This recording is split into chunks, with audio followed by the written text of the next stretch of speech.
Welcome back to the most intimidating show in broadcasting right now, the Artie Lange Show. Everybody is operating on the heels of their... Thank you, Bill. On the balls of their feet. Backpedaling is what the broadcasting world is doing because we're on the hunt. And when I have John Ritchie on my side, I'm unstoppable. That's all I'll say. Here's a fellow who played with John Ritchie, retired Super Bowl champion, NFL tight end. Please welcome to the show, Roland Williams. Roland, how are you? Hey, what's going on, guys? How you doing? Now, it's Roland, right? Not Roland. No, it's Roland. It's Roland or Big Ro. Big Ro? Now, Big Ro works all day. Now, can you describe John Ritchie's dating habits while he was in the NFL? He claims he was very conservative. Yes. And he just liked to date women. He was a bit of a naive kid from Amish country who got his heart broken a couple of times, right? I would actually concur. You know, my locker was right next to John, and right. So we had many a great deep conversation about all things, Amish and in between. No, it's we true. Had some great conversations, and I was actually around when he met his wife, and It was magic, and we knew it was going to be something special, but clearly it has evolved to greatness. Yeah. Now, he claimed that he never banged a Raiderette. That is true. Did you bang a Raiderette? I will not comment. There's a big yes. There's a big check in the yes column. Thank you. We won't. Isn't it horrible? We live in a society where a man can't say that on radio. That's fantastic. But now, what do you think it was? John actually claims that he got his friend laid. John had a roommate, and he brought him out there. The kid's working at a hotel, and the kid's banging Raiderettes, and John's upstairs watching Biography on A&E. Well, as you know, John, he's a very cerebral guy. That's why his forehead used to bleed a lot. That's true. Yeah. So that fits with John's nature. Always a guy that I just love to be close to. No homo, in a good kind of way. Right, but, I get it. I really enjoyed it, and I love this guy, and that's why the heck I'm here on a great, ridiculously happy Tuesday night. Here in Los Angeles.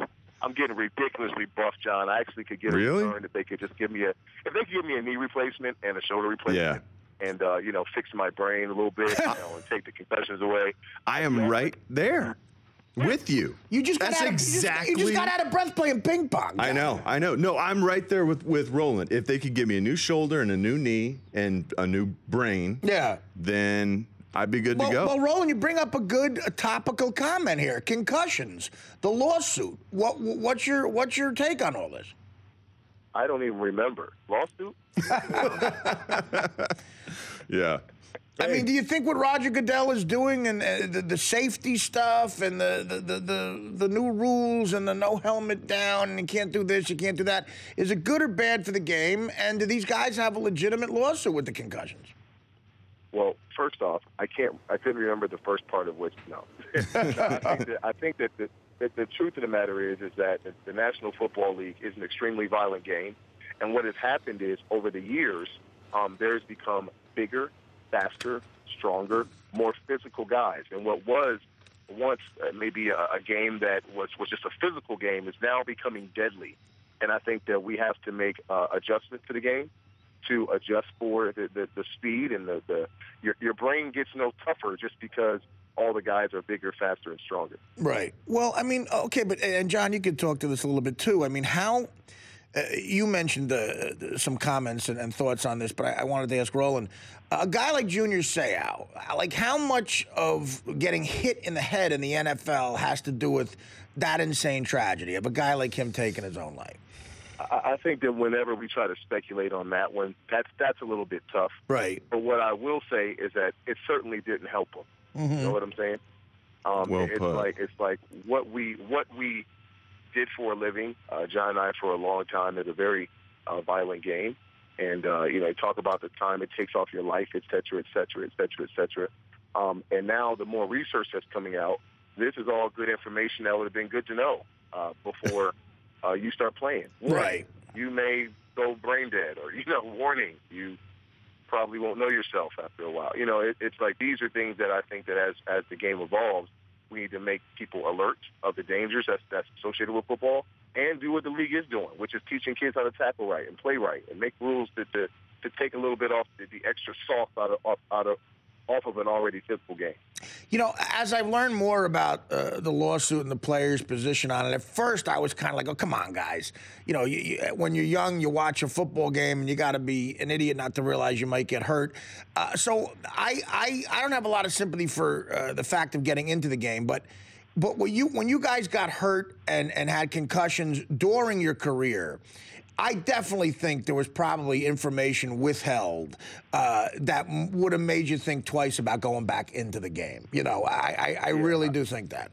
For any injury. I don't think concussions were really in the inventory of diagnosis. Right. You know, during some times, like, I'm like, John, I know for a fact, dude, you had concussions. Yeah. Right. Dude, right. You are like, dude, I got a concussion watching what you just did. I understand why you don't remember the next play. Dude, I don't even remember watching you. Right. So it's like these kind of situations, like, never once do I remember the word concussion really coming up. Right. Unless it's like a receiver getting hit when he can't see, or, you know, or a quarterback, but never for the guys who are physical every single play. Yep. Fullback, offensive lineman, tight, physical tight ends, linebackers. It's a lot of dirty work that requires a lot of heavy collision often, and don't even think about kickoff return and kickoff. I mean, that's just it's insane. Then we're starting. Now, listen, no matter what your stance is on this issue, the one thing that no one can deny is way too many NFL players' lives end tragically.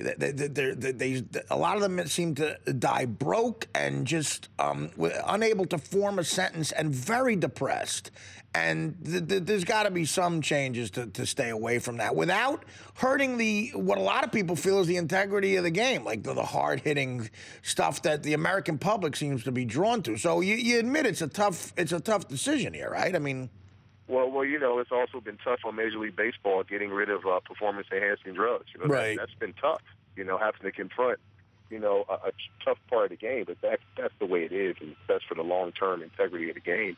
And I think that's what the NFL is interested in, not having these kind of stories that could be related to, and are related to football. You don't want to have tragedy. You want to have positivity. So they can fix that. Just give more to retired players, and then also fix the concussion thing. Before we switch gears, John, tell the radio one, because you just told me this during a commercial. What would happen to you sometimes? You had a rhythm that you would just, like, if you lost your memory for a brief second. What would happen? I think Roland could attest to this. I mean, we had kind of a protocol that we would follow, an unspoken protocol when you'd get knocked senseless. And, you'd be seeing only out of one eye or different colors out of one eye. And you knew that you had to get up, and you just kept telling yourself each step of the way, get back to the huddle, get back to the huddle, get back to the huddle. Listen to my part of the play. Listen to my part of the play. Listen to my part of the play. Get in a three-point stance. Get in a three-point stance. Right. What defense is it? What defense is it? And then by the time the play was snapped, you kind of had your wits back enough to where you knew where to go. Sometimes. Now, does any part of you remember, John, Jerry Sandusky's voice saying, "Get in a three-point stance. Get in a three-point stance. Get in a three-point." Well, I had my own, but I added like a couple four-letter words into it. Yeah. Come on. I know it. It's and you're like, dude, John, that is hilarious, but that is so true, right? Yeah. Yeah, well, you got to, and it's scary. Because you even talked about seeing different colored lights here and there. Yeah. And people don't talk about the smell. No one talks about the smell that you get. It's like this acrid metal smell. When you get a concussion? I don't know if I was concussed because I never told them. I never told people that I thought I had a concussion. But what do you think the smell is from? Like, when would it happen? No idea. But Roland, when you get just a hit that makes you feel like you can't chew for a month, and your eyes are crossing, there is this. It's almost like you can see vapors creeping up through your nostrils, and it hurts in your nose, and they're burning your nostrils, and it's just a bad smell, and that gradually goes away. I don't know if it's just. You think that's the smell that Skinner was talking about? Ooh, that smell? Yeah, The smell I think that gets around? it was Yeah, gasoline. that goes back to that whole thing where you pass on the showers a few times in the morning. You know, your morning ritual. Cutting off some of the hair probably would have maybe. I think he looked adorable. Hey, Roland, switching gears here real quick, another topical thing. How do you think, what would be the fallout of an NFL player, a current player playing right now, coming out of the closet and saying he's gay? What do you think would happen? To the player or Yeah, well, I mean, in general, yeah, how would it affect his life, the NFL's situation, the press? Like, what do you think would happen? You know, honestly, I think that the league has evolved so much now, and it's almost like guys do a lot of crazy things, and you know, being gay is not crazy. It's your right as a human, and as somebody who believes in your right to be you. It's like, I think that there's some guys that we actually play with, and John, I won't say any names, but there are some guys that I think that we sort of knew had some tendencies, especially for you and I at our locker room right over to the right. All right, well, really? Listen, Roland. Oh, no, okay.